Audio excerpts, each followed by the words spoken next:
Hello, everybody. Welcome back to another Takedown Tuesday.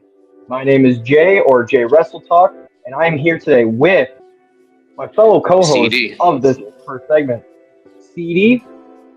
What's up, man? What's up, man? What's good? Good to be here, Hello, man. hi.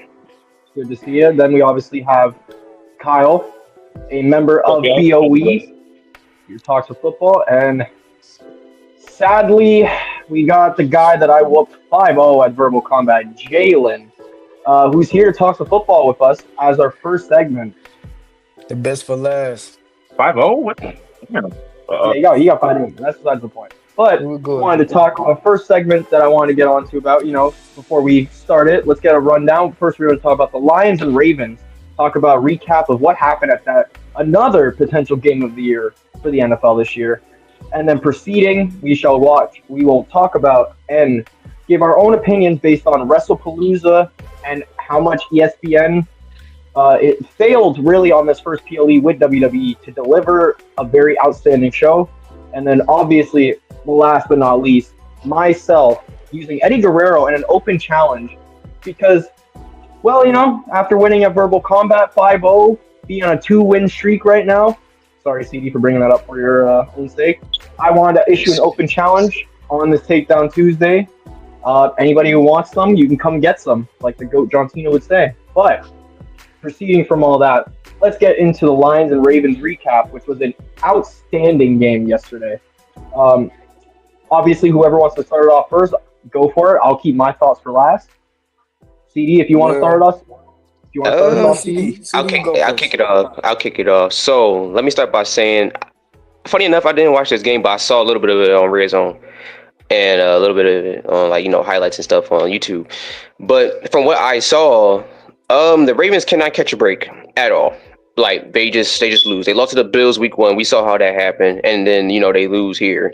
I thought they was going to win this game, but no, the Lions just like came out of the gate. And honestly, this helps the Lions a lot because this proves that Dan Campbell is a top 5 coach in the league. That's just me, but I think everybody can agree with that. Um, the Lions itself, they performed well. Like Jared Goff looked amazing. I believe he had 3 touchdowns, 2 touchdowns. It was somewhere around there. He looked He had great. one touchdown. A 1 touchdown. He still looked good. Um, Over 200 passing yards. I do know. Amon St. Brown looked great. He had caught the touchdown. Um, David Montgomery looked like LaDavian Tomlinson. He looked amazing out there. He looked like prime Adrian Peterson. He was running that ball. Jameer Gibbs, he was pretty solid on the run, pretty good, effective on the catch as well.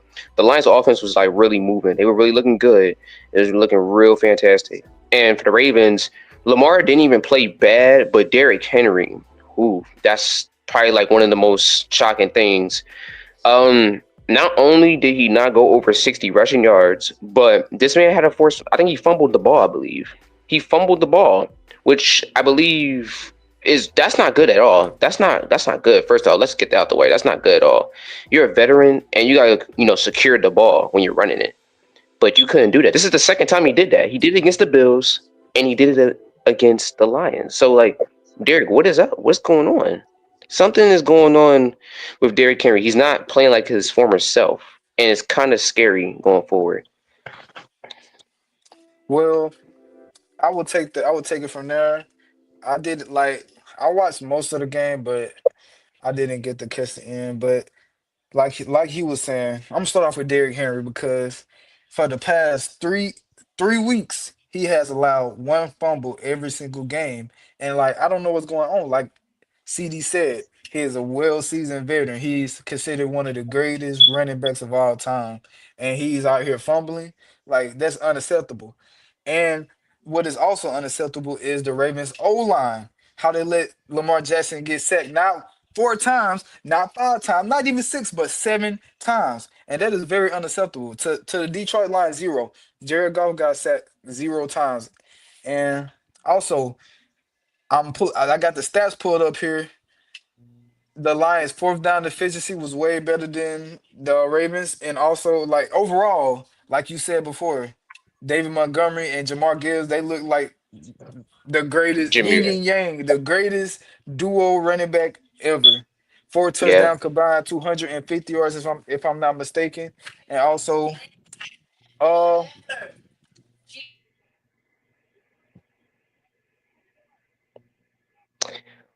Part of the interruption. That man, mom got called, man. But yeah, man. I agree with most of the Um, stuff that you said, though. so Kyle, if you want to take over for him right now while Jalen is distracted by his mother, can't Yeah. lock in. But yeah, you want Uh, Yeah. to take over Take the where you're wheel. saying, obviously? Take the wheel, man. Take the wheel. okay, so Lions with Ravens was, and I'm like, as a Chargers fan, I will say this: this was one of the most surprising games ever. I did have the Ravens winning by 2 scores, but like in the Hmm. game, Lamar played great. Yet I even say he was the best player on the field. But it's just his defense, man. I mean, Zach Orr has made this defense look very, very ass for like the past 3 weeks. Of course, the comeback loss to Buffalo. I mean, the Browns, it's the Browns, so we're not gonna can't really count that. And then Trash. go against the Lions, who are a great high-powered offense, but everyone's claiming that you have the best defensive league. It's not adding up. I mean, Humphrey was a ghost the entire game. They made Laporte like the best tight end like last night. Yeah, last night. Of course, well, Derrick Henry's third fumble in just 3 games, which is kind of like eye opening for a lot of people because like this is Derrick Henry. He, you know, big guy. Fumbling that much is for like first 3 games is crazy. So the main question is like, how good would this team be? Going to Arrowhead, which they are 1-5 against them in Arrowhead, I believe, or just in general. But I don't really know. And for the Lions as well. I mean, this is a big win, of course. A big opponent like the Ravens. Montgomery and was balling out. That 72-yard touchdown drive he had was a beauty of a run. And Dan Campbell just give it to him. I mean, people thought him without Ben Johnson. People thought the offense wasn't going to be the same. They probably think it was ass. Me personally, it was always Dan Campbell's offense. It was never Ben Johnson. He was only like a really good part of the team, but other than that, Ramaran played good. Tesla looked pretty good that night as well. Defense, got some turnovers and forced fourth downs. But main question is for the Ravens, can he keep this going? Are they going to be 1-3 again 1-3 going the season, and for the Lions, can they keep it going? Going into a game against the they play again. I think they play. I forgot what they played, but it I actually don't know who they play. So, but so somebody got check. Somebody got check that up. When you get a chance. I Yeah. remember they played, but I think it's gonna be a pretty good game. I think it is a division point. Might be the I'm thinking face the Vikings. It probably is the Vikings, but I don't know yet. But either way, both quarterbacks play solid, of course, with Jared Goff and everything. So I'm just a Yeah. little bit stern for the Ravens, and give high hopes to the Lions. Shout out to both of those. They played amazing, but you know, questions still alive with both of the teams. I'll take over here really fast then to just hammer down the last few points of what we're in. Uh, Once I talked about week one with the Bills, that defense is a JV squad at most. That is barbecue chicken. That is fried yams. That is a 5 course meal if you play the Ravens. Their defense cannot stop anything. And as much as Lamar Jackson, he played great. He had over 200 yards passing, 3 touchdowns, no picks. He almost threw multiple picks that game. He got sacked 7 times, which good shit to the Lions defense for sacking one of the most mobile quarterbacks we've seen in history, or the most mobile quarterback in history, and sacking him 7 times. Derrick Henry can't seem to hold the ball for longer than 2 seconds before completely dropping it for the amount of times that he has. And it always seems to be in a late, last minute setting that ends up screwing the team. Um, Again, the Ravens pass catchers looked great. Same with Lamar of throwing the ball. He still looked good, even with the close 2 picks. Jared Goff, 1 touchdown, over 200 yards. He was efficient. He didn't have to do too much. The running back duo of Sonic and Knuckles with both David Montgomery and Jahmyr Gibbs, over 250 rushing yards, 4 touchdowns combined between them. It was lights out for that running game. That could not do anything week one against my Packers, which you said the Browns, depression when seeing that game happen. But the Lions look like they're back to their normal, escapades of being one of the best offenses in the league, even without having Ben Johnson there. The defense still looks great. It just took them a second to get warmed up again and get them used to the new playbooks, I'm assuming. I knew the Lions were going to be good, but we just have to wait and see. Now they've beaten the Ravens, and the Ravens, by mind you, have lost to two playoff caliber, Super Bowl caliber teams in the Lions and the Bills, and they have one of the hardest schedules on the year. So if they cannot beat teams that are even to them or even better, this is going to be a rough year for the Ravens, genuinely speaking. Make a very good point. You do make a very good point. Not gonna lie. I'm not gonna lie. With the Ravens, right, and Lamar, they're not cooked. They just gotta find their groove. They gotta find the right thing to do. They gotta figure things out because there's a lot going on with the offense. The defense is pretty solid, but the offense itself, they gotta figure something out for Lamar. This man right here should be at least a Super Bowl winner right now, and it's been a recruiting thing for years on why the offense or defense, vice versa. It's the team in general. There's been reasons why the team haven't been operating as much on both sides of the ball. But this year, they need to figure out the offense. They need to protect Lamar. If they want him to either get them a ring or maybe he want to get an MVP for himself, just make him look good. Because the Ravens are obviously a Super Bowl contender. They're contenders. They look like pretenders, if you ask me. They don't look good at all. And then going into the next couple of weeks, I don't know what we're going to see from the Ravens going forward. Do you need to change up the running back position? Do you need to make the offensive line better? What do you do for the Ravens? That's just my question for them going forward. That is a great point, honestly. But watching the highlights, seeing what happened with that game afterwards, obviously, from what I watched, amazing game, obviously. The Ravens and Lions looked pretty much even at a point. But obviously, once again, it's that fumble from Derrick Henry. I don't think the O-line's at fault because the O-line has genuinely been great for them this year, but they struggled mightily against the Lions. Or Lamar Jackson as well did not know what to do sometimes when he had pressure on him. He didn't throw the ball away. There was a stat yesterday that I saw that was he was one of the lowest QBs to throw the ball away, tied with Baker Mayfield being at number one. And that might be the issue. You may not like to throw it away, but when you're about to take 7 sacks in a game, you got to throw the ball away a little bit so that you don't lose that yardage. And Lamar struggled to do that mightily. He could not. He didn't. He refused to throw the ball away. And then when he didn't throw the ball away, yes, it worked out sometimes. You had the Mark Andrews 25-yarder touchdown in the end zone on the defender. But the previous play before that, you had Derrick Henry throw a ball that almost got picked. It's the way that we look at the Ravens. Their inconsistencies show, and you can obviously see with the defense, they're not generating much pressures as much as they would like to. They're not generating any interceptions or defensive plays. This amazing cornerback room of Jair, Marlon Humphrey, and who else, and obviously having Kyle Hamilton and such, was raved about with how good it was going to be, and it's just been awful. It's kind of deplorable, man. This team is talked about as being one of the top 5 teams every year going into the season, as of recent with Lamar Jackson.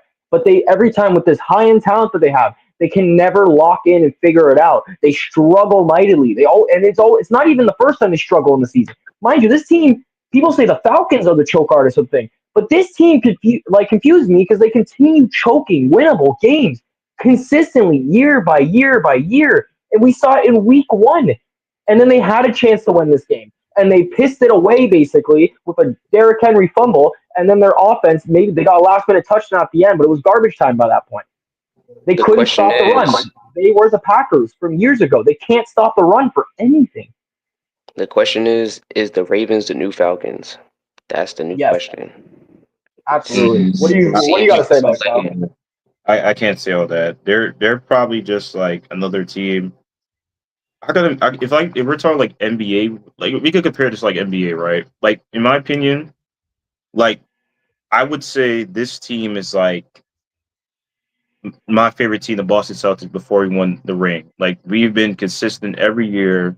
but just every time there's always something that stops us from make it to the championship or winning it at all.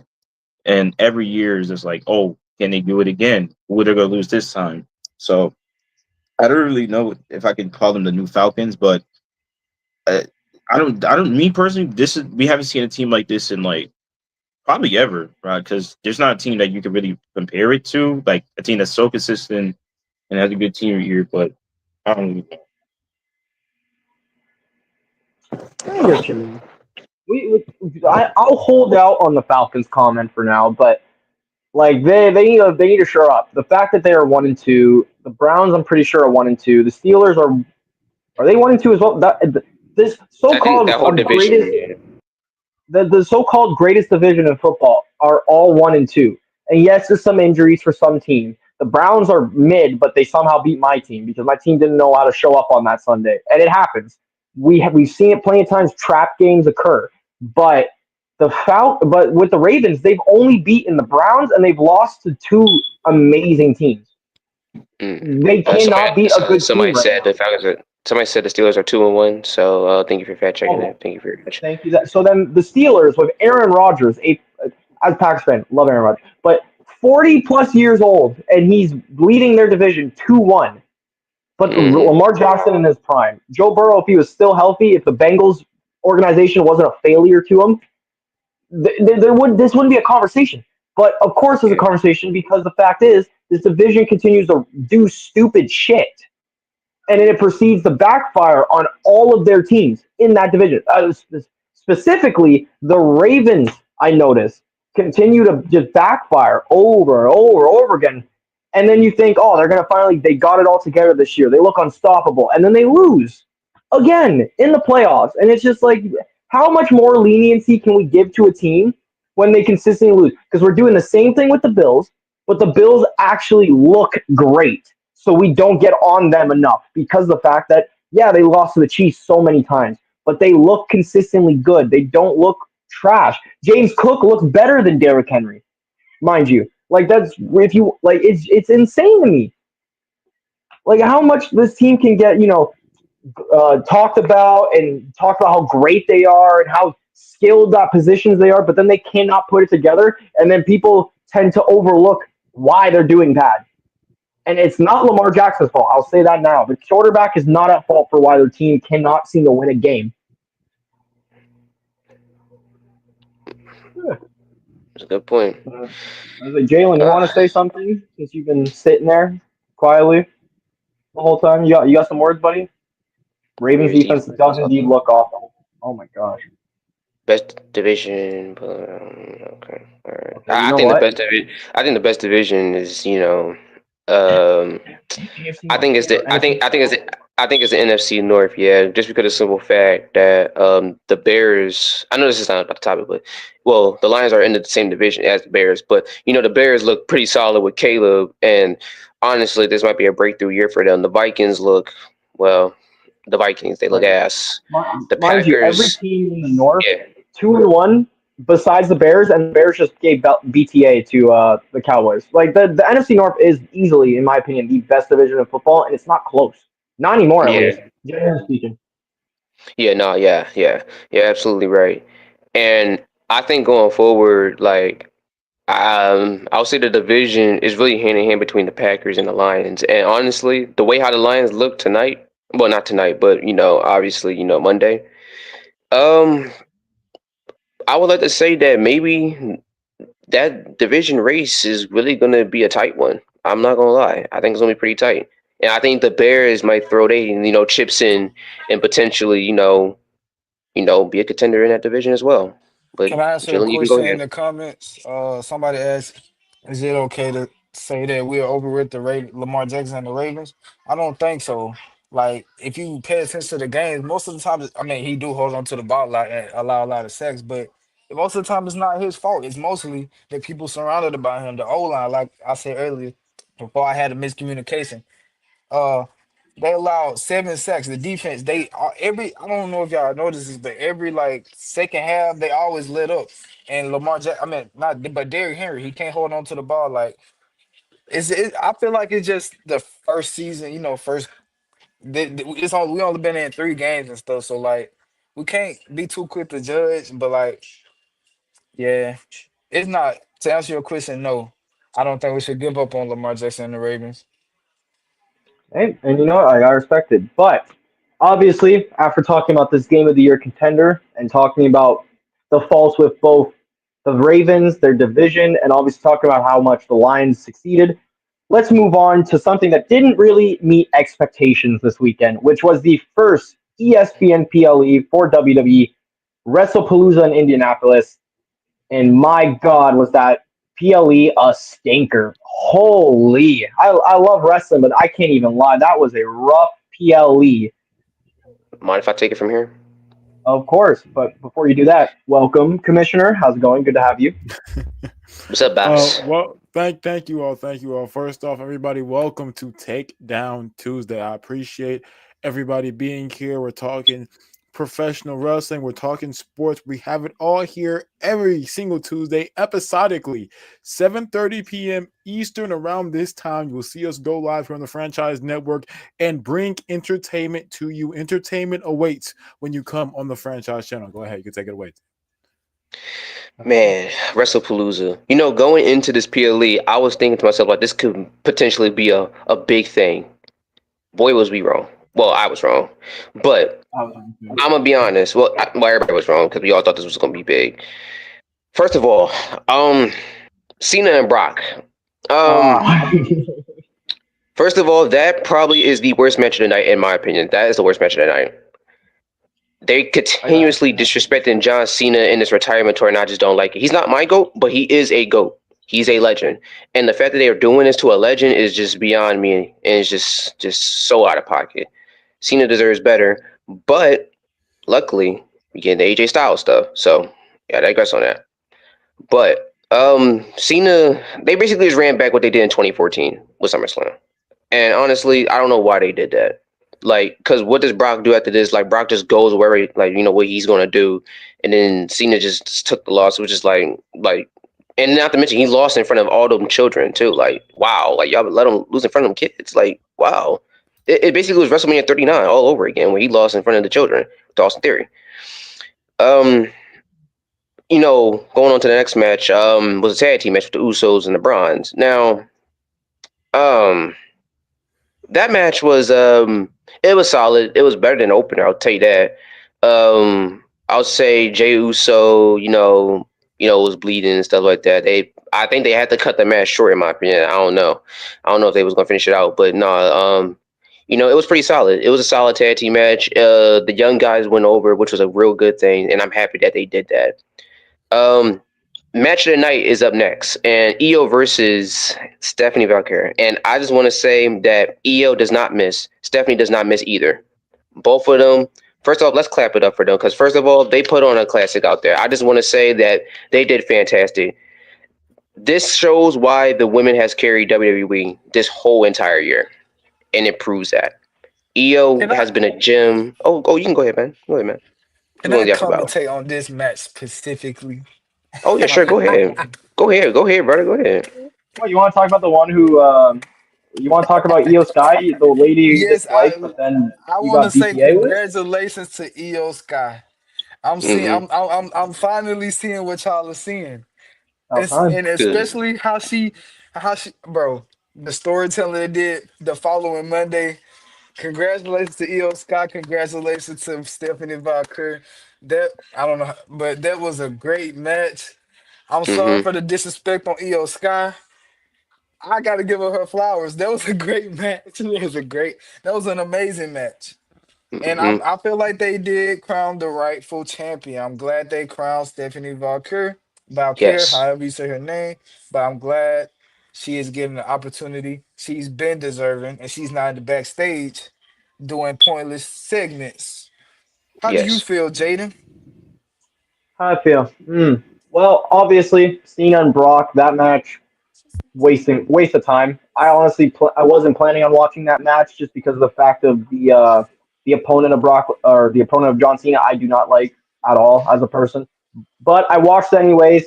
Waste of my time. The second match with the Usos and the Bronze, I thought could have been great.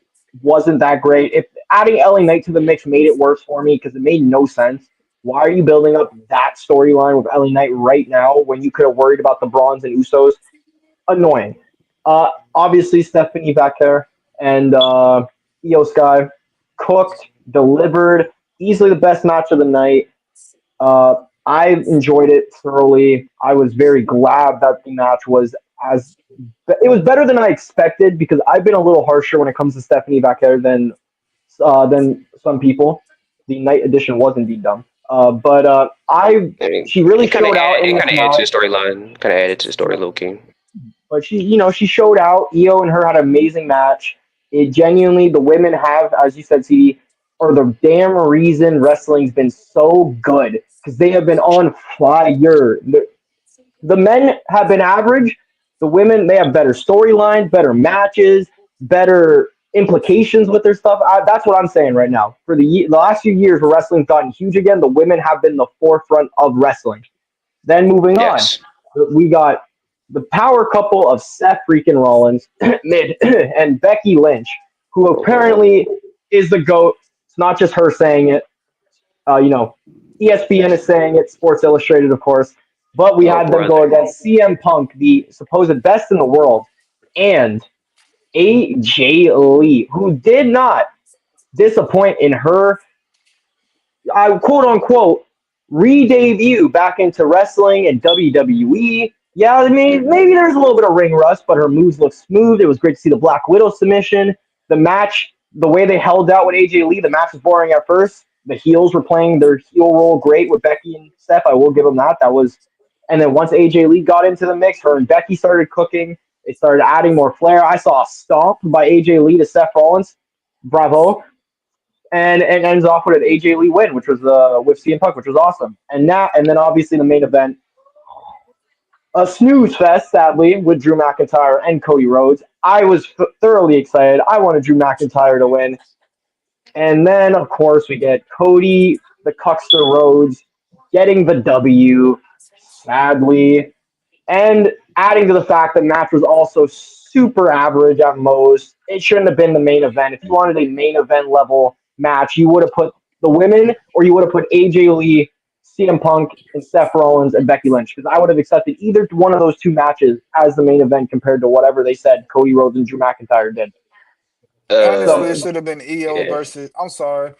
yeah, I yeah. was gonna say honestly, it should have been EO versus Stephanie. Like if we I agree. got I to, agree. yeah, if I we. agree. But can I say something before you go, Reese? This is all I want to comment on. I am very disappointed in Triple H for the way he triple booked save. my one of my favorite John Cena feuds in history. John Cena versus Brock Lesnar. It was disappointing. It was basically a squash match. They made John Cena look just like he said, stupid. They made him look weak and like what was the point of that? Like that was the worst. That was the worst booking decision you could have made. And we don't know. I don't want to see it again. People speculating that we're going to see another match and stuff like no. We just needed that match to be great. Extreme Rules something how that better than how it was. But I'm Yeah. sorry. I'm just disappointed in Triple H. But the GOAT, Reese, you can take it away. I appreciate that. Can y'all gentlemen hear me first off? I want to make sure y'all can Of hear me and Yeah, course, no, get no, my voice no, no, first. you good. You Right. good. You good. you are Um, not muted this time. It's good. what we see at the bottom of the screen is the question posed to us: did WWE fail ESPN? And without a shadow of a doubt, this is one of the biggest failures WWE has had. ESPN graded a C. It's borderline an F. Let's talk about it. The opener, John Cena versus Brock. I don't have the biggest gripe with this match as you guys in terms of the quality of it. I actually don't think this match in of its essence is a bad match if we completely ignore all the booking around it, right? If you completely ignore the booking around it and you just take the match for as it is, it's a decent match. It's a decent squash match. John Cena does great work selling. He does great the comeback, the flurry of comeback. Brock Lesnar is doing heel work, good heel work at that. No, we don't like the name right now for obvious reasons, but he's doing good work. If you take out all the booking outside of the match going on and what we know about the match and the story and all that, John Cena's last heel and all that, it's an okay match.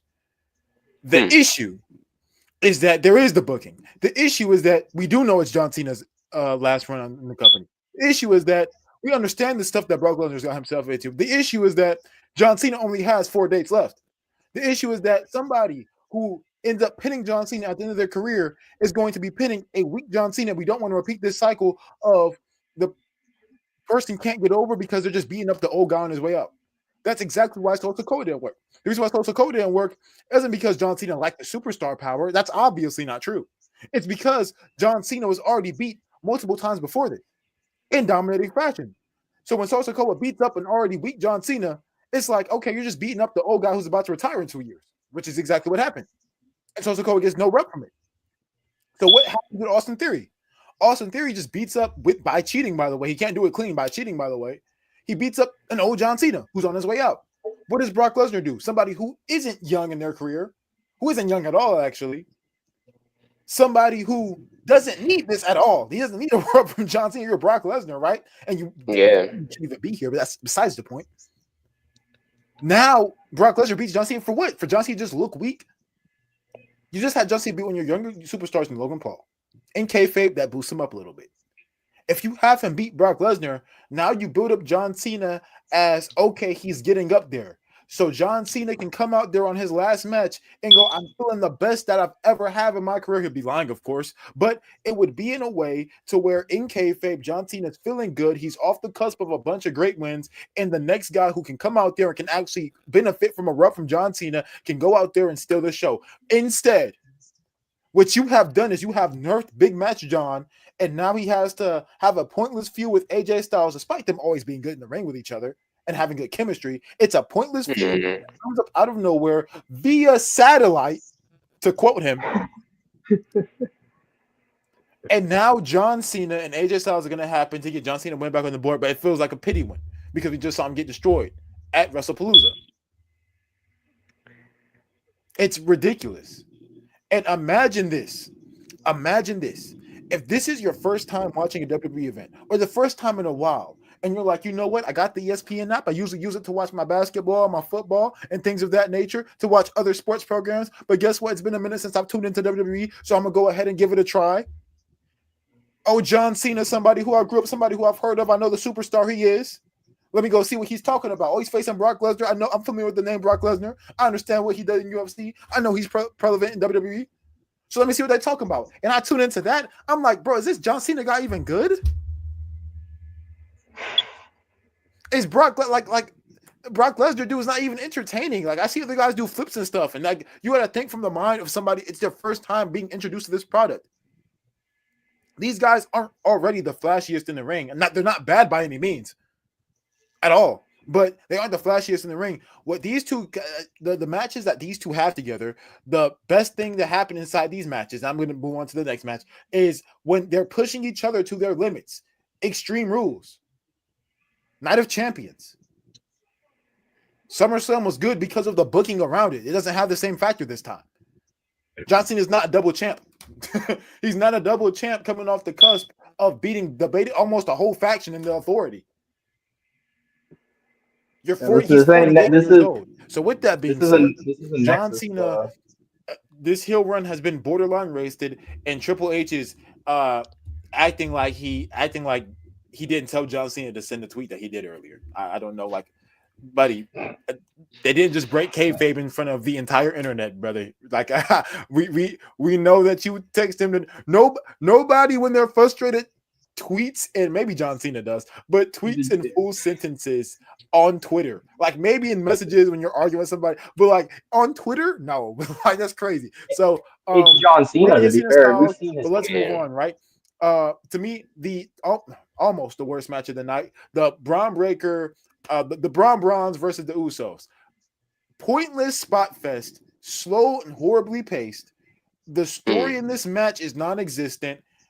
Outside of a story that doesn't involve the actual in-ring stuff, which is LA Knight being there. LA Knight, yeah, I love you. I appreciate you. Had no business in this match. You could have had him do something completely different, which would be being on SmackDown and elevating the U.S. title and having multiple feuds and segments with the likes of Carmelo Hayes and The Miz and different young superstars, and him putting over those young superstars instead of wasting a U.S. title run on Shinsuke Nakamura. But I digress. You have LA Knight go out there, be special guest referee for what? I don't know. And then on top of that, the Usos don't deliver. They deliver some cool spots, but they don't deliver in terms of their actual in-ring performance. The Browns don't deliver, and they, of course, get to win. The right winner won, but they get nothing from it. You beat the Usos, and now the Usos' focus weren't even on you. It doesn't even feel like a win because the Usos weren't fighting claw and teeth. You're trying to hammer this fact that Jey Uso's finna turn heel so bad that you completely forget to elevate the young talent. Once again, we're stuck on the 40-plus-year-old guys instead of the young talent who benefits nothing from this match. So this is borderline the worst match of the night. The match of the night, Io Sky versus Stephanie. Beautiful match. They told a decent story in the ring. It was a really good match. I don't think it's the greatest match ever. I don't think it's a 5-star like people are saying, but it's a really, really good match. I do think it's the match of the night. I do think that Io can't miss. You are 100% right, Jen. She can't miss. Like, she legit. You can criticize Io on everything that you really can't, but I'm just going to give it to you anyways. You can criticize Io on everything that you want to, but in the ring, there is no doubt about it. When she gets in that ring, when she enters those ropes, you are bound to see greatness, and that's exactly what we saw from her and Stephanie. Moving on to the mixed tag team match. This match, I'll be honest, and I know Fluma, I see you in there talking about hot takes. This is my hot take. This match was just as good as Cena Brock.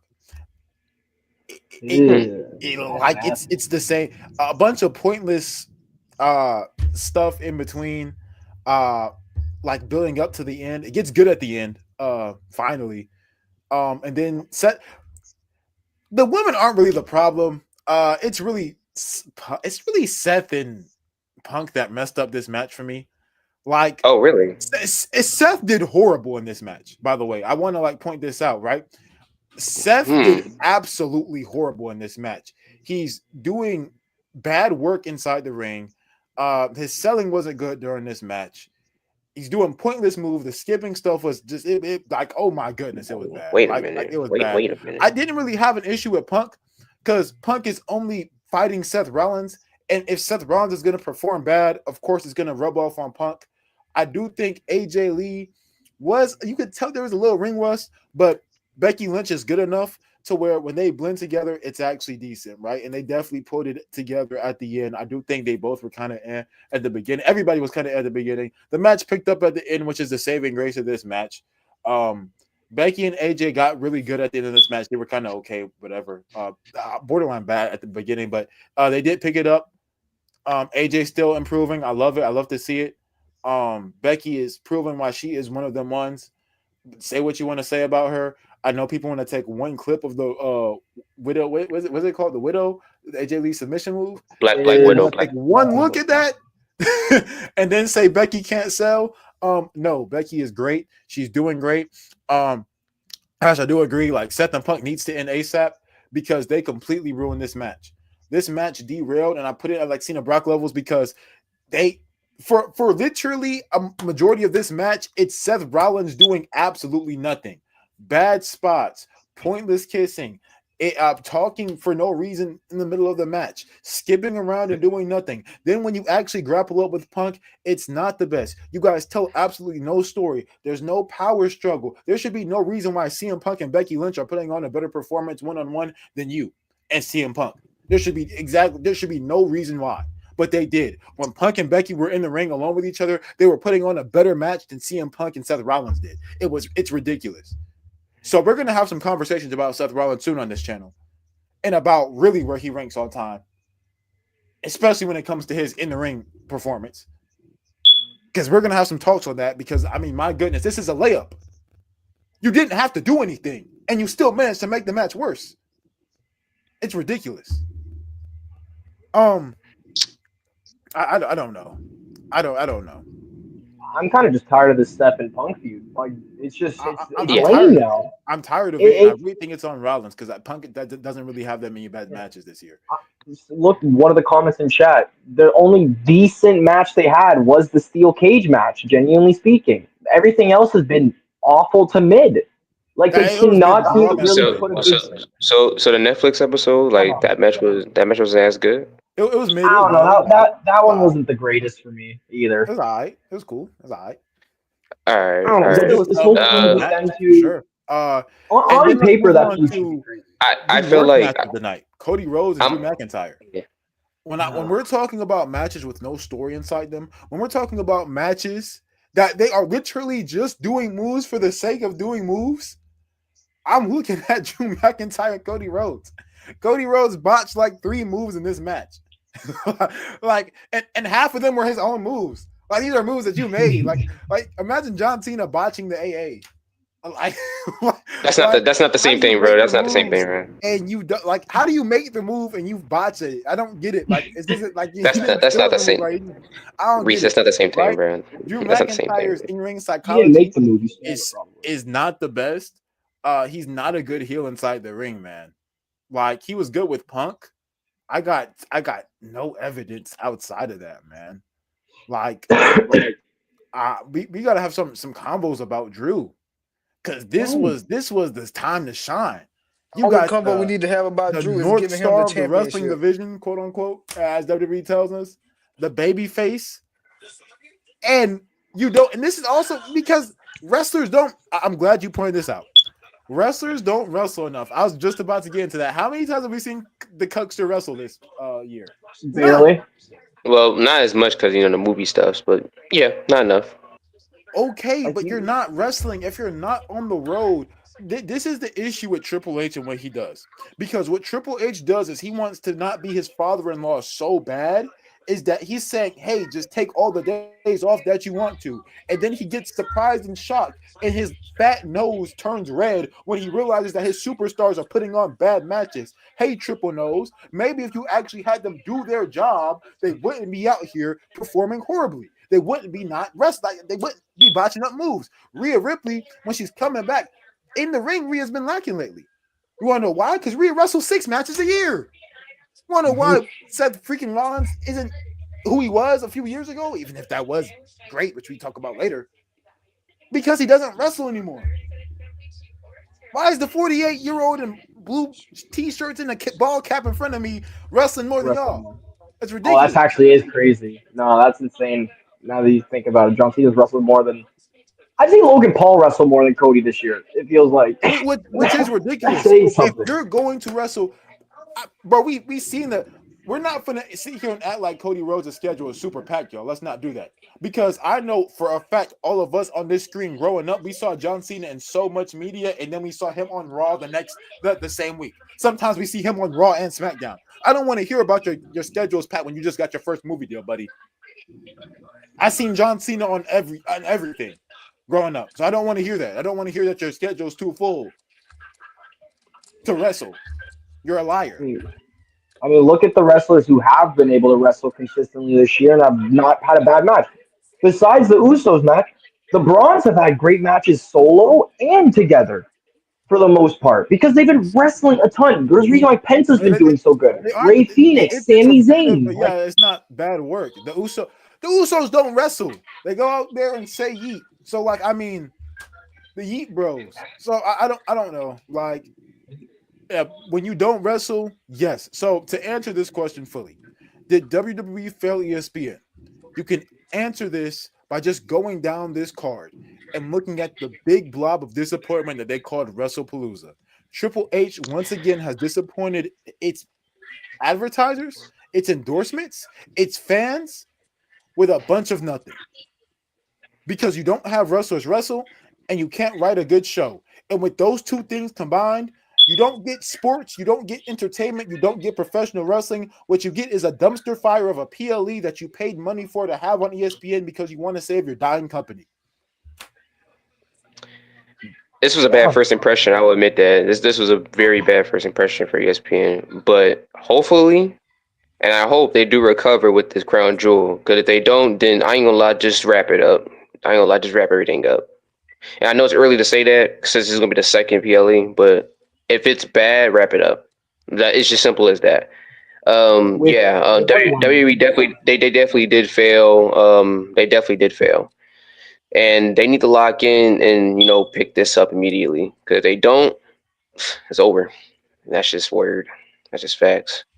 I'll say this: if Crown Jewel is it, it's going to be hard to fail Crown Jewel. You're having John Cena, AJ Styles. You're going to have Seth versus Cody for the Crown Jewel Championship in the ring. You're going to have potentially, if it's looking like it is, depending on who wins this Friday for SmackDown, we're going to have the winner of that match going against Stephanie Bakura for that title opportunity for the Crown Jewel inaugural championship.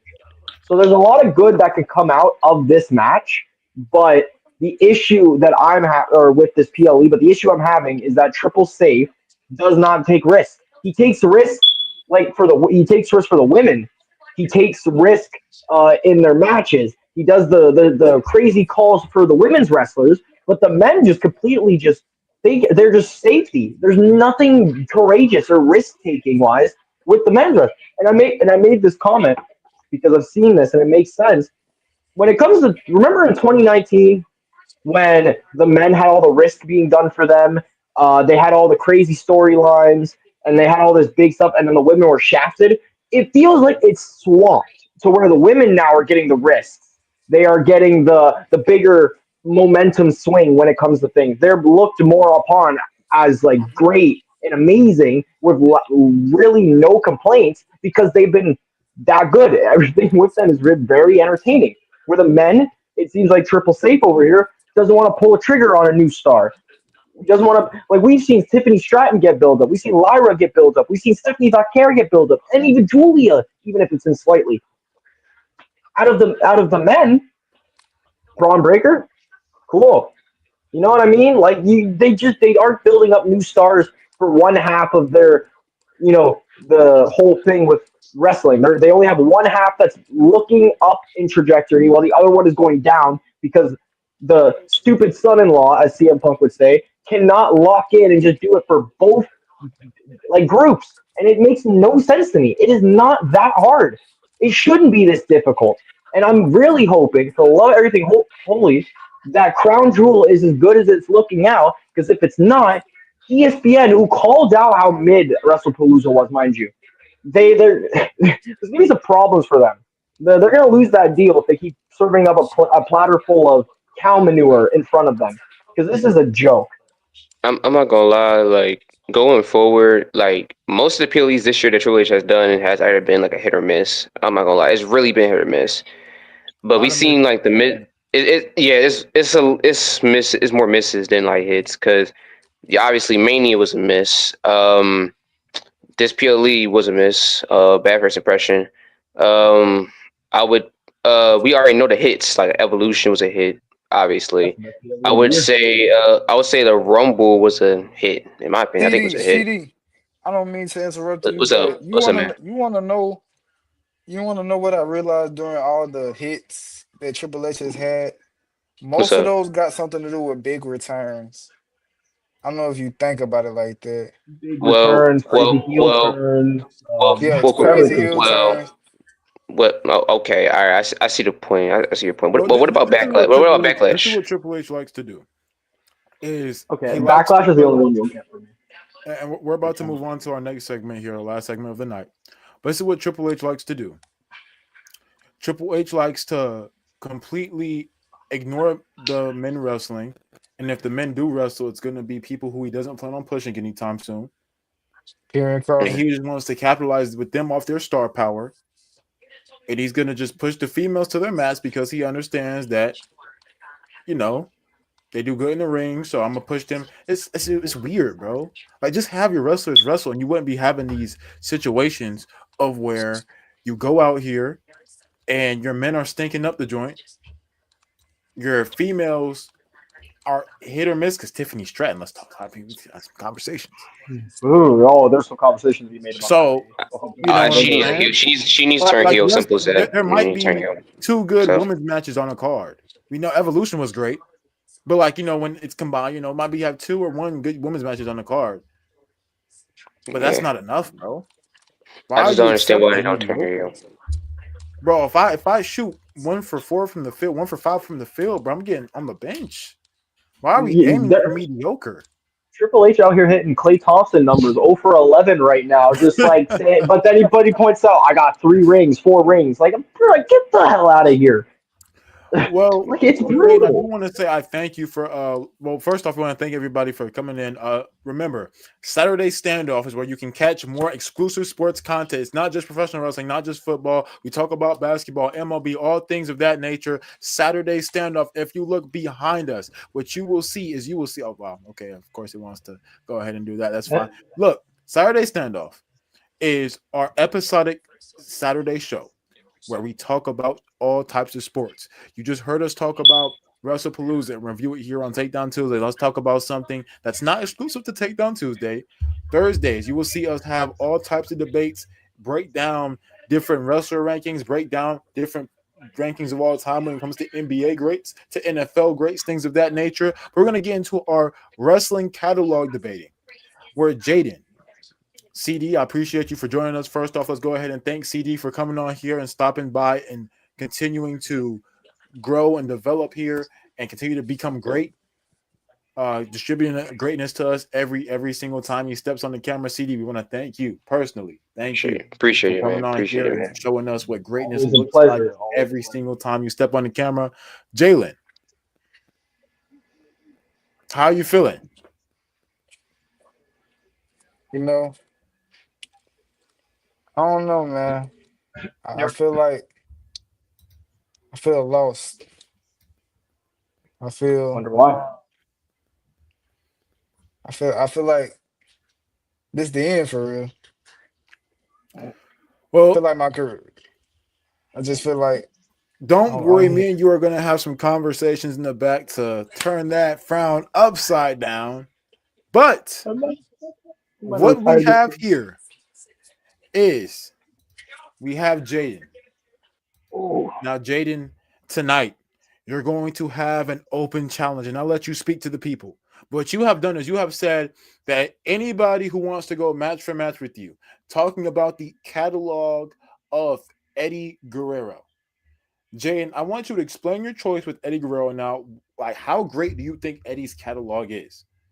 And when it comes to the catalog of Eddie Guerrero, how many competitors do you think? I mean, when you issue an open challenge, right?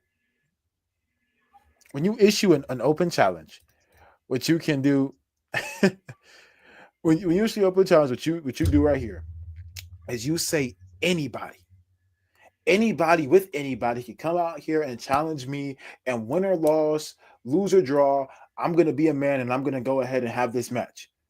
What do you think the catalog of Eddie Guerrero does to you? Does it benefit you? Are you at a disadvantage? What do you think right now? What are you thinking?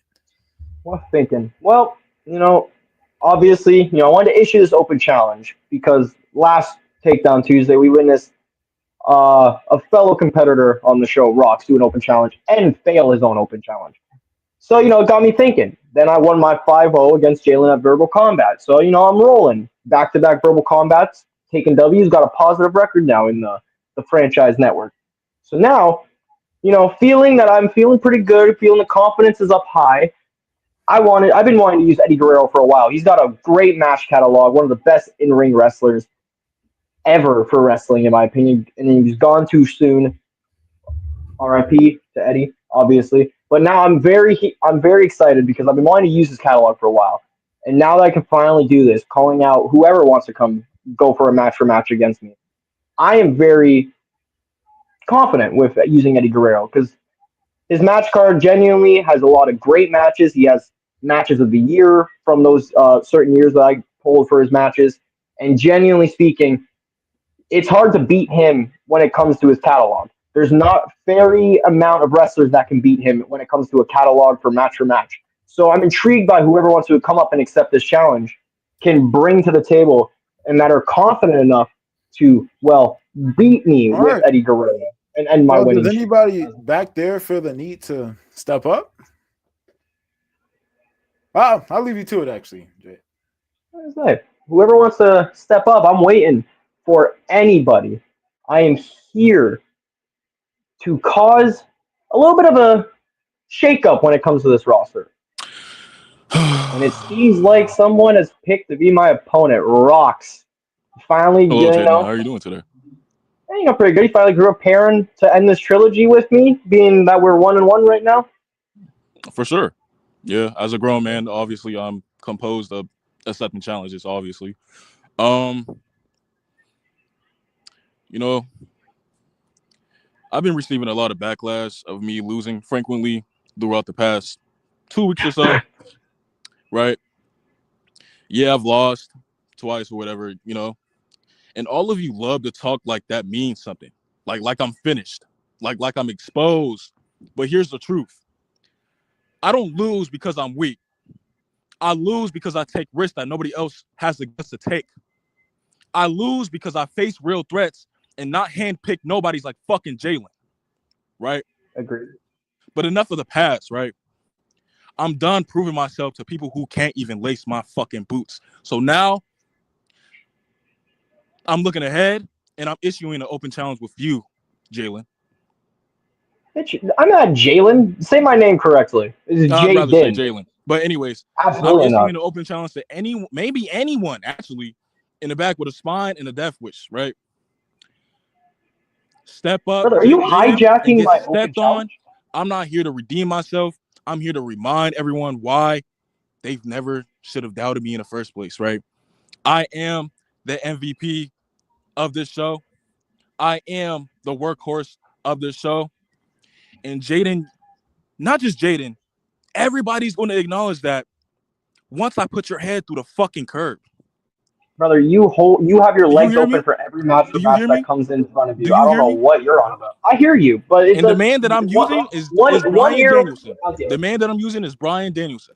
Okay, So so I this really hope this you're is what ready. we have I right really hope you're here. ready. So if I'm hearing correctly, you've answered Jayden's open challenge, and you're going to respond to Eddie Guerrero with Daniel Bryan or Brian Danielson. Who I thought that was. Brian I was Danielson, gonna say, always catalog. I thought it Yep. was Daniel Bryan. Wow. Okay, so Brian Brian Danielson.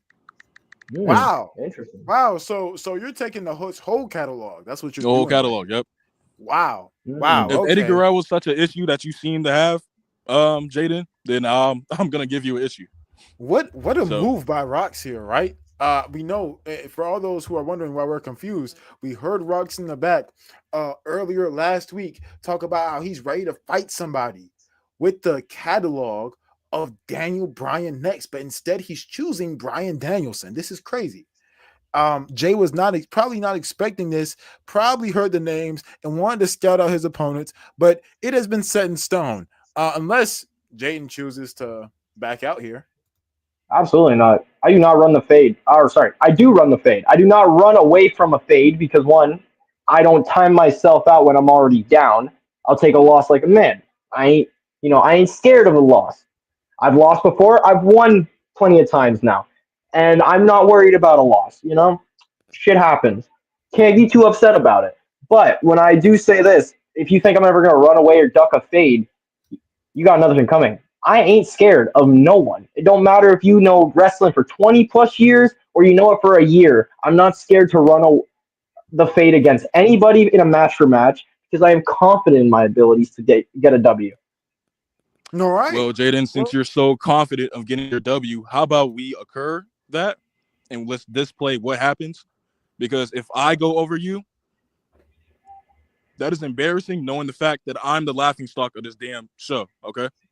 No, I don't think If you I go are. over you twice, just know Rox might need some lessons in grammar, but look, I Not won't lessons be in the grammar. person here. No. I won't be the person here that's going to be commentating over this. No, there's somebody else who Rox might know him very well.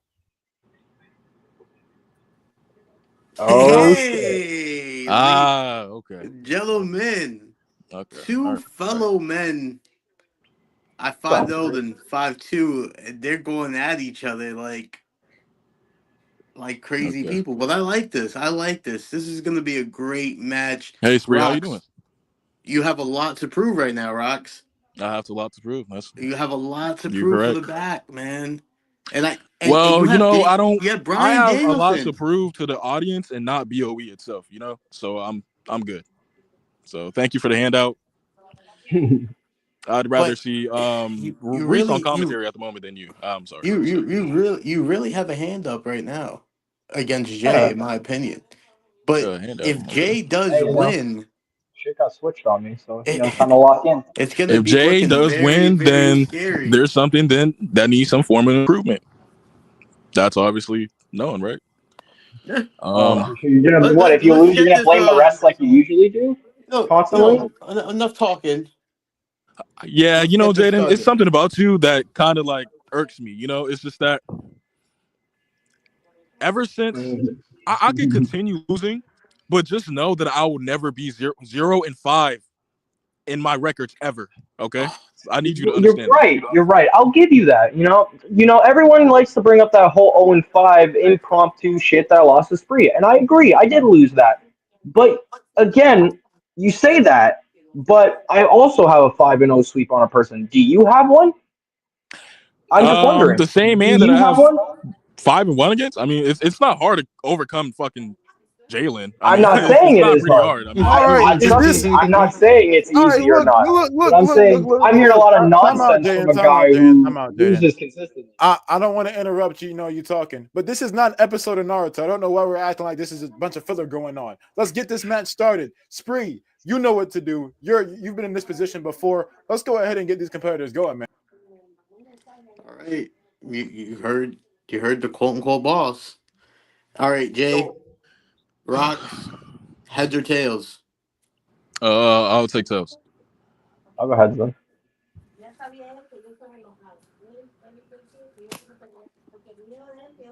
It's tails. I Sad. will Make it or take it, rocks. make it or take it. I'm gonna give it to Jaylen. No, not Jaylen. I'm sorry, Jayden. He can go first. Okay. And let's start off a little heavy here with Eddie Guerrero. We'll do Eddie Guerrero versus Kurt Angle, SummerSlam 2004. Okay, Hey, great match. Great match to start it off Start off with. You started a off little with hot a here. quick let's banger. do let's do Bryan Danielson versus let's see. Let's do Bryan Danielson versus John Cena at SummerSlam 2013. Not one of my heaviest hitters, but I'm fine with it. Solid match though. Some great Solid moments match. in there, obviously. Daniel Bryan versus Cena, 2013. You guys are putting banger matches for the first match, of course, but we gotta remember, guys, this is all about a pacing game. We gotta see who's gonna use the ult at the right moment. It's all about using the right matches, and I think right now this is a counter for each match. If you think about both matches, DB versus Cena, very a great match. Especially with DB going in there very early on, especially in his WWE early career. Then you got Cena, you know, prime time, and he's going against a ring general like DB. Great match, in my opinion. And then obviously, when you had Kurt and Eddie in any type of match, it doesn't matter what match it is. It could be a stipulation. It could be a backyard match. It could be I don't even know. It could be any type of match anywhere. If you put those two men in the ring, you can argue it. It could be a 5-star match. So the fact that you guys put those two matches, I'm really intrigued. Oh, they're saying like As we a all know what match clears. We There's do. supposedly favoritism in matches. Remember. Oh, Also, too, it's all absolutely. about saying the right matches for the judges. I think as well. You have to play to their favor. You gotta look at what the judges like potentially and throw in the matches. Obviously, You know you what? gotta Now make that sure. I'm hearing these conversations, why not put myself back in this position? Spree, I want to talk to you real quick. What we have right here. Let's talk and compare these matches right now. What match do you think should go over and why?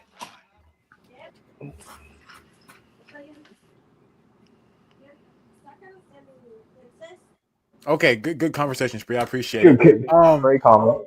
great convo, awesome convo. To me, this is a very good start for Rocks here. Of course, that's a good starter for you, Jayden. But when I'm looking at Rocks' counter, this is the thing when you choose to pass to somebody, it does give you the advantage because now you get the chance to scout what they picked, see their options have. You have 30 seconds before you get disqualified from getting getting a point retracted, things of that nature. So what happens now is that Rocks is able to scout your moves and see what direction you might be leaning to and what might not be leaning to. And Bryan versus Cena right now, looks to me, in my opinion, is the favorite to take this first round. There's no disrespect to you, Jay, whatsoever, but this is just such a good match. I think the storytelling's better. I think they just do better in the match. Personally, I think Eddie versus Kurt is a classic, an all-time classic. These both are all-time classics. I just think one takes the edge. Personally, I think Bryan Cena is the better match, but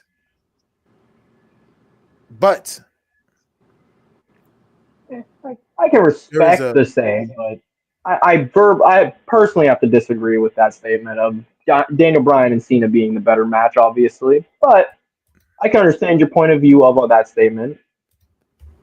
But all-time classic is kind of crazy statement, though. We're gonna be honest. Okay, Spree, we do have results in. Ooh, about time.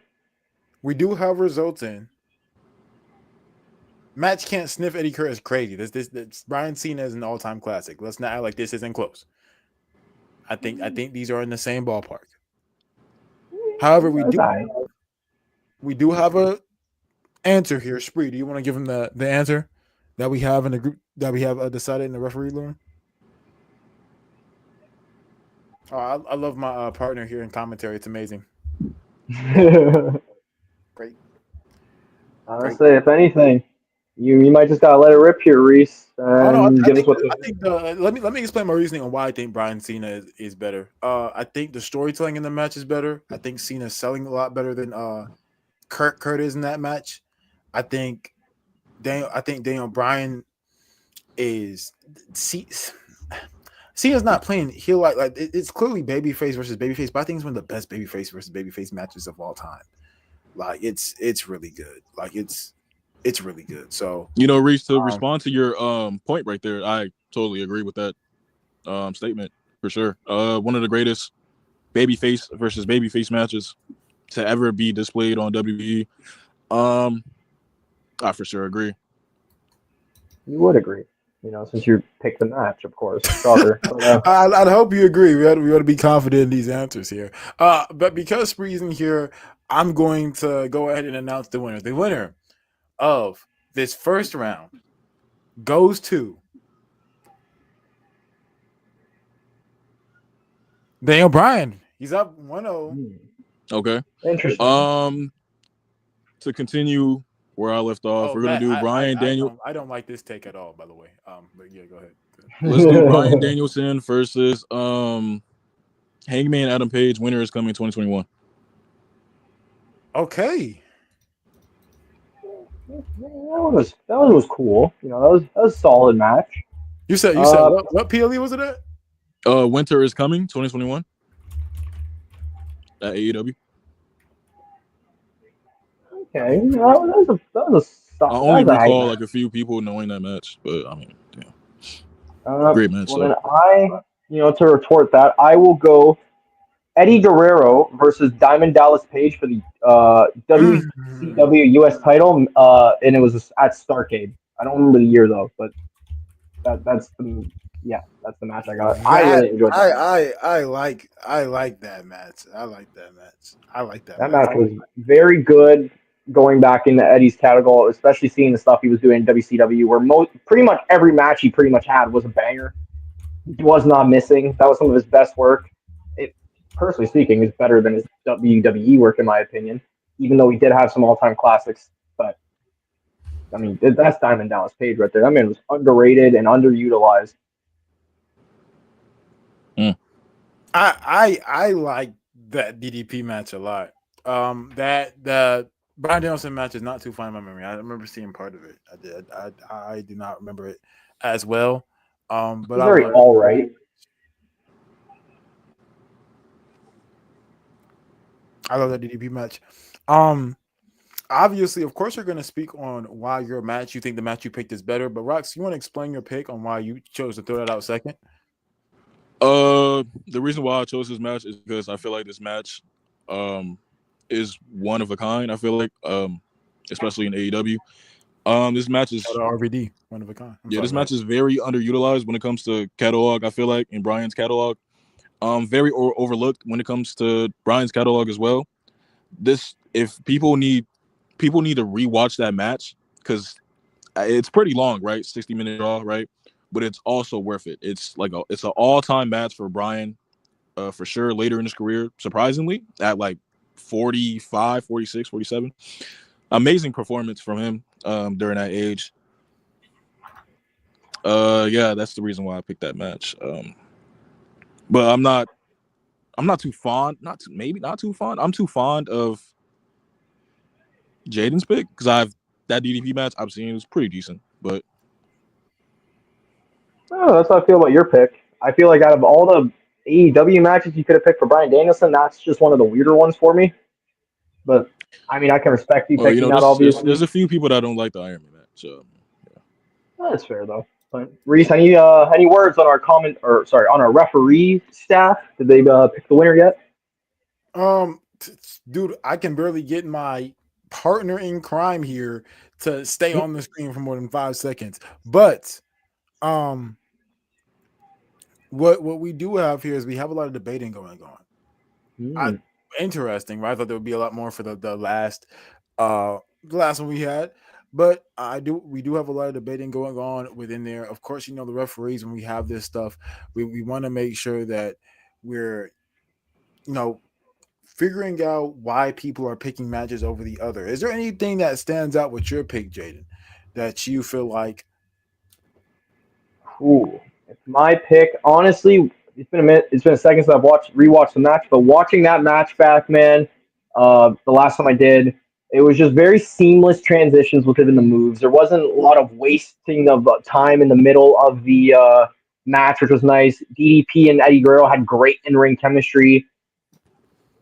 I don't know why I'm blanking on who won the match for some reason right now, but I don't know why, but I'm remembering just watching it of recent enough. It was genuinely one of the most smooth wrestling matches I watched in the '90s. And I'm not the greatest or biggest fan of '90s wrestling just because of just a lot of it's kind of bland or just bleh. But Eddie Guerrero during that time was putting on absolute heaters every time he stepped into the ring, and it did not miss with DDP. And genuinely speaking, I had some of the best enjoyment for a match from the '90s because of that. And it's a genuine classic in my opinion from WCW's range, because with all the Hulk Hogan stuff really overshadowing it and stuff like that, and the NWO being such a huge thing in WCW, there's a lot of things that were overshadowed, including Eddie Guerrero, who is one of the biggest driving factors why that company was even relevant, genuinely speaking, because he just did not miss when it came to matches. He did not miss when it came to with most storylines that he was in. I'll say some weren't the greatest, but genuinely speaking, I think this match, if I'm looking at it, should beat this. Speaking of misses, speaking of missing and making shots, you are now 1 for 2, Jayden, because you have now put a point on the board. It is now your turn. Make it, take it. You now have a point on the board, tying DB 1-1. Okay. 1-1, I like it. That's a good sign. I should personally think it should be 2-0, but rest like DB and John Cena more, gotta respect their choice. So we're gonna go with Eddie Guerrero versus Batista, WWE No Mercy 2005 as my third match I'm gonna pick here. okay, right. Give me Bryan Danielson versus CM Punk over the limit in 2012. Pretty good pick. I would say I like that pick. That's a great match. I like the 2012 over the limit pick too. I think that's a really good match. I think that's just such a good in-ring story being told by them. Really good work with them. That was a good match. That's a very good match. Definitely should be added to a lot of people's rewatch list. Spree Wells. Finally. Oh my gosh, he's alive. Let's go. My apologies. The storyline, I would say, from seeing the comments, the storyline with Punk and Bryan was better. But if we're talking really in ring level, in the matches wise, I genuinely think Batista and Eddie Guerrero was the better match quality wise than the story. That's the way I look at it. If I'm looking at match for match catalog, I'm looking for the matches itself. Mm-hmm. You're looking at the best in ring for the matches, and genuinely speaking, Batista and Eddie Guerrero was easily one of the best matches in 2005 at that point for in ring quality alone. They were on their A game. It was obviously this is fresh off what is it? I'm pretty sure it was Eddie Guerrero winning the WWE title off of Brock Lesnar and being one of his first defenses against Batista. It was very great match. The storyline was a bit underwhelming, I will say, but the match quality itself was elite, and they did not miss. And obviously, Eddie Guerrero came out on top in that. There's not much else I can say about this match that Spree, I can can you show about how good it is. also check the ref station, please? Yeah, sure, I got you. Thank you.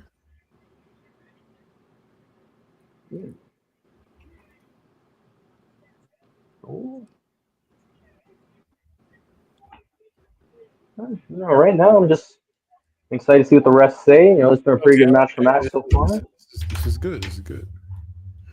It's been, you know, nice and calm so far. Me and Rox, you know, we don't have the most heated feud, but we still need to finish our stuff out. You know, get an actual winner to this little feud that we have, and you know, we delayed it a little bit off with Rox being busy with the BOE stuff and obviously leaving, and then myself dealing with that fake ass garbage match for match and commentator Jayden. But you know, we'll digress.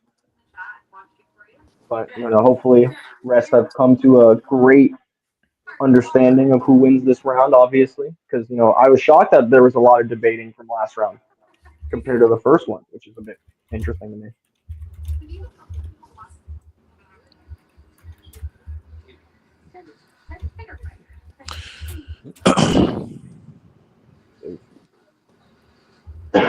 We still debating over there?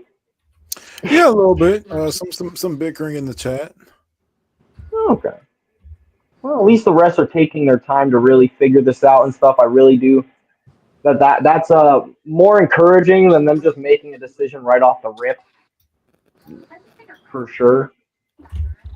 Seems like Reese, you stepped up on paying a new ref staff after some debacles we've had in the past, which is nice.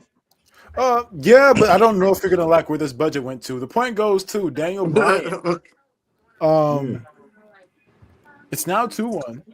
I mean, I don't think it. I don't Okay, think it's that. we're gonna I think do it's that obvious. Bryan Danielson versus Kenta Ring of Honor Glory by Honor 2006. Night Run 2. that back one more time for me. Bryan Danielson versus Kenta Ring of Honor Glory by Honor 2006. Night 2. Okay. You said 2, right? Yeah, night 2. Right. Yep. Then let me look at something here. Let me do Eddie Guerrero versus Shinjiro Otani, 1995 WCW Starrcade, and it was during this World Cup round that they were doing a whole World Cup of different 1990 Starrcade. 1995 WCW Starrcade. Shinjiro Otani versus Eddie Guerrero.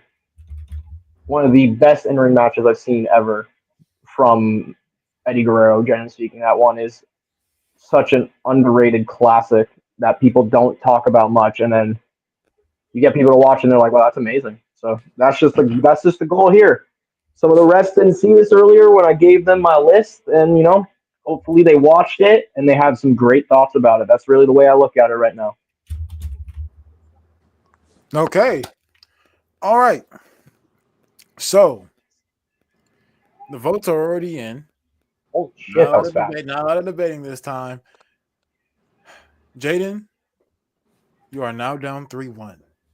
That's crazy. Okay, So let's Ross, do That one's you. let's do Bryan Danielson versus let's do yeah, we're gonna do it. Let's do Bryan Danielson versus Triple H at WrestleMania 30. Or Daniel Bryan, okay. Not gonna lie, brother. That is a nasty choice. I don't know what that is about that match. It always turns me the wrong way. But you know, to go with that, we are gonna go with Eddie Guerrero versus Chris Jericho for the WCW Cruiserweight title, Fall Brawl, 97. Okay. That's crazy. Yeah.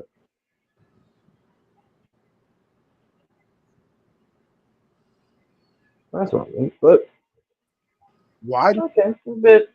What the heck? I would say this is not the I right background. can't leave for anything, or else everything just like falls apart, guys. I'm sorry. That's not good. Yeah. So I'm not trying to get crazy. I'm not trying to get the schizophrenic part of you, Commissioner, on me like you're going against Steph. I'm not trying to deal with that, personally speaking. So, it's all good. But No what I came problem. back with was I came back with answers. Rocks, you are now up 3-2. The point goes to Jayden. So Hell Jayden, yeah. you will do make it, take it. And what we're going to do is we're going to kick things into high gear. Right now, we are borderline there. When it comes to getting into the big part of this match where winners are about to be decided with these final picks. So Jayden, let's hear what you have to say. It's your go.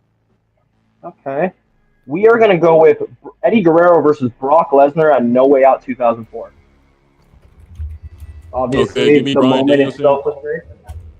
Give me Brian Danielson versus Kenny Omega at Grand Slam 2021.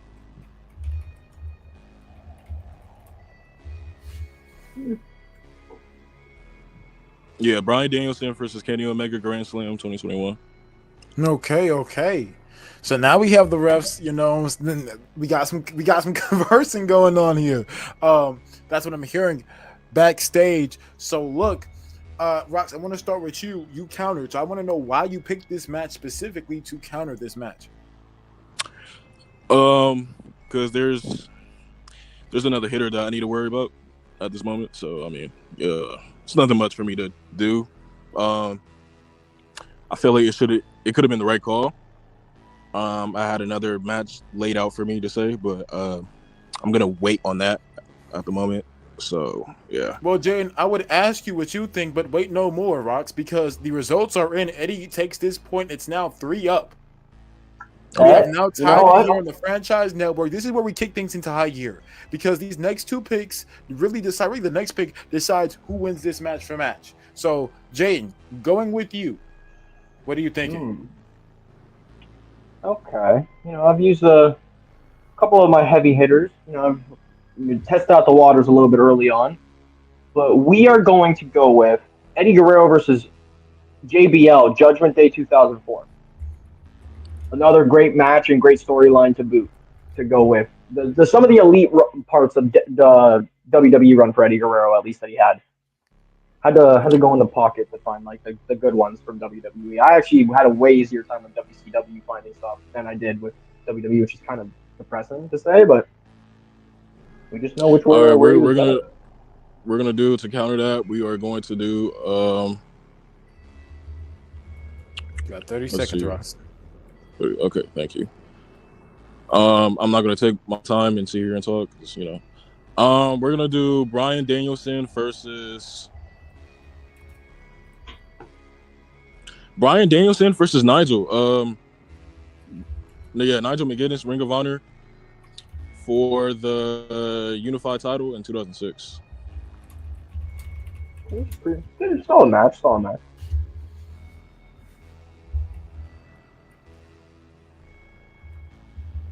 We're kicking it in high gear right now, guys.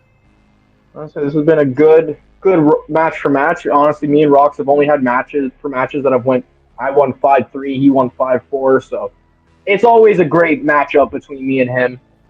And it's at least somewhat friendly compared to some of the other low lights that I've went against on the show. So it's a good feeling knowing I'm going against somebody who's actually skillful in this scenario.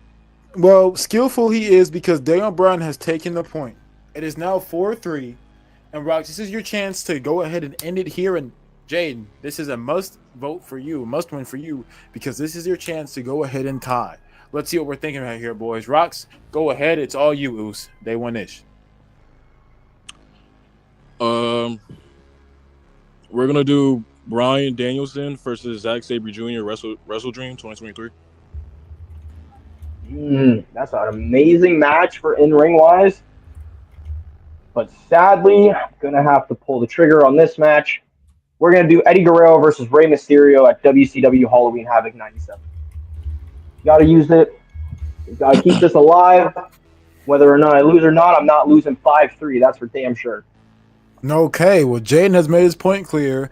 The matches have been sent in.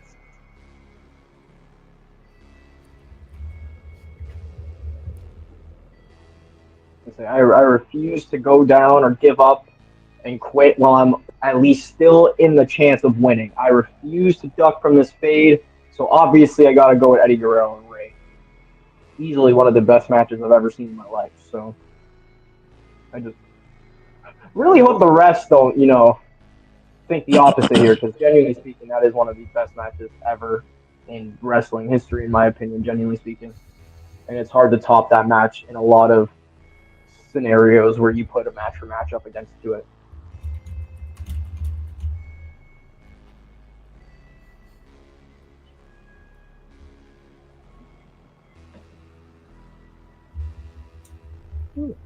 How about you, Rox? How you feeling about your match? You got anything to say about it? Obviously. It's nothing much really. You're going on, Mr. G2. Go ahead.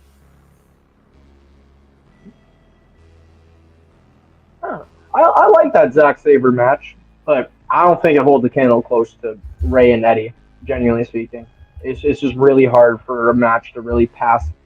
At least my opinion, like to get past that match, and I've only seen it win so far, being a part of the franchise network. So if this is the first day it loses, that's tough. We have a winner. Ladies and gentlemen, we want to thank you all so much for watching this episode of Takedown Tuesday. Nah, that's crazy. And watching this match for match. The winner of this round is Jayden, and this match for match continues. Thank. I was about to say, don't you pull that nonsense with me, man. It's 4-up, and I want to thank you all for meeting us here. This is the final round, and winner takes all. Spree, I'm so glad you decided to join me. I don't know if you're going to talk, but I know Jayden will. Jayden, this is it. This is it. For all the marbles. This is it. All chips, all bets, all right now. Let's see who does it. I need it. I need it. We are going to go with, and I don't know how people feel about this match, but I quite enjoyed it. I'm going to go with Eddie Guerrero versus Booker T for the WCW TV title at WCW Uncensored 1998. Yeah, repeat one more time for me.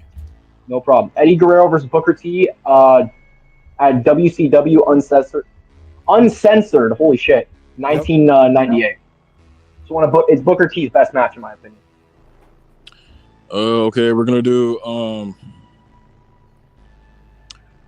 Bryan Danielson versus.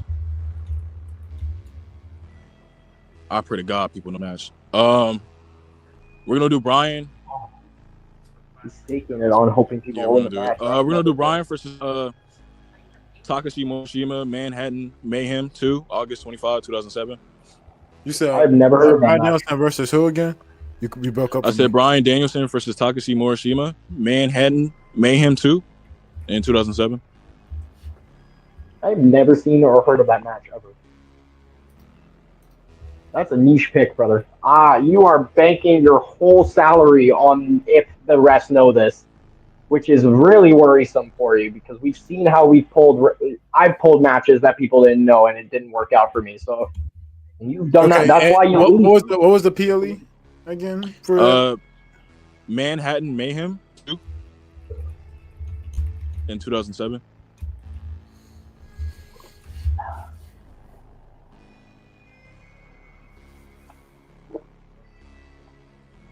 No, but I appreciate you accepting my open challenge, Rox. I'm glad it was you and not a bum, honestly. That's all I really wanted, was someone who wanted to give me a good challenge. I'm up here confident as hell. We're on that 2-0 win streak right now with Verbal Combat. I might be having to go after Mr. Thursday Nights, as he likes to call himself so much over there. In Steph, of course. But not my decision. Ladies and gentlemen, thank you so much for watching Takedown Tuesday. We appreciate you for coming out here and supporting us on the franchise channel. We have so many other events like this, but now's not the time for promotion yet. No. Now it's time to decide a winner. The results are in. Let's cut the music in the back, please. Please. Let's cut the music in the back. The results are in.